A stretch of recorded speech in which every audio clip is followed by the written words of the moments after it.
আমার সামনে কচু ক্ষেত দেখতে পাচ্ছেন আপনারা। কচুর বর্তমান বাজার খুব ডাউন। যারা কচু চাষ করেছেন, যে সকল কৃষক ভাইরা, এখানে আমি এদিকে এসে দেখলাম এখানে সব কচু আর কচু।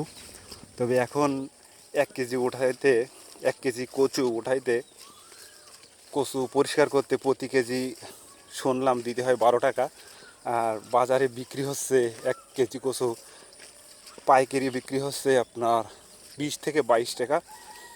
আর অন্যান্য খরচ সেগুলো বাদ রাখলাম, পরিবহন খরচ, কোনো সার খরচ, কৃষকের অন্যান্য পরিশ্রম সব মিলাই দেখা যায় বর্তমানে অর্ধেকের বেশি কৃষকের লস আছে। দেখুন, এদিকে সব জমিতে কচু ছিল, সকল জমিতেই কচু ছিল এখানে। তো এখন কৃষকরা আসলে, আমি যে বলি, চাষ কিন্তু অত সহজ না, তাই সকলেই সতর্ক হয়ে যান।